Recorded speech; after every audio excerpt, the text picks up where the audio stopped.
याद करिए 17 के पहले पुलिस पहले भागती थी, पीछे पीछे गुंडे दौड़ाते थे। सरकार चलाने के लिए जज्बा चाहिए, सरकार चलाने के लिए दिल भी चाहिए और दिमाग भी चाहिए।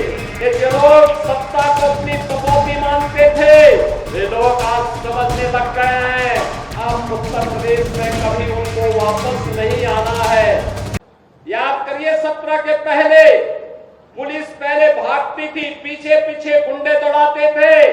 आज 17 के बाद उल्टा हो गया है, अब गुंडा और माफिया भाग रहा है, पुलिस उसको दौड़ा रही है और अगर उसने कहीं कोई दुस्साहस किया तो फिर वहीं पे राम नाम सत्य है यह भी तय हो जाता है। बहनों और भाइयों, सरकार चलाने के लिए जज्बा चाहिए, सरकार चलाने के लिए दिल भी चाहिए और दिमाग भी चाहिए। सत्ता विरासत में मिल सकती है, बुद्धि विरासत में नहीं मिलती है, दिमाग भी विरासत में नहीं मिलता है।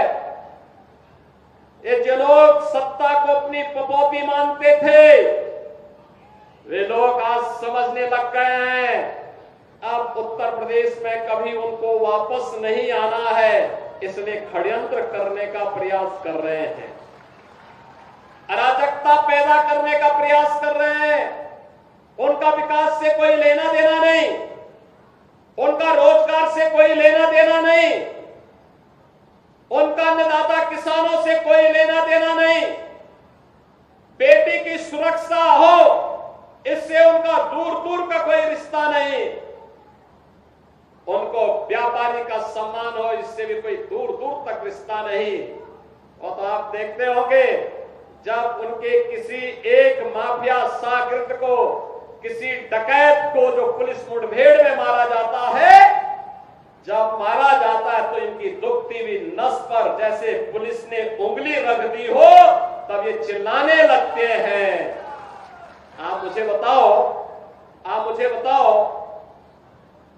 जो डकैत पुलिस मुठभेड़ में मारा गया,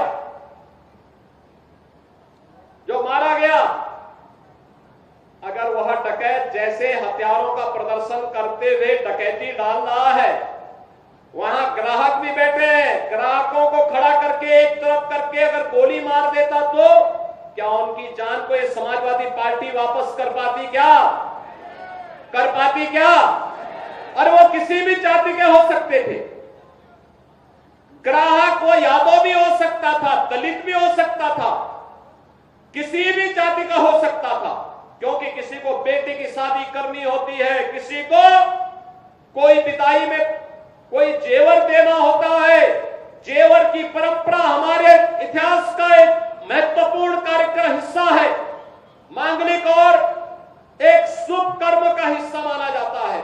और अगर जेवर खरीदने के लिए किसी शराब और किसी सुनार के घर में व्यवसायिक प्रतिष्ठान में कोई ग्राहक गया है और उस ग्राहक के साथ लूट हो, उस व्यापारी के साथ सरेआम लूट हो, डकैती डाल करके करोड़ों रुपए की डकैती डाल दी जाए, अगर डकैत हत्या करके भाग गया और पुलिस के पास सुराग नहीं मिलती तो यही लोग बोलते देखिए साहब अराजकता है।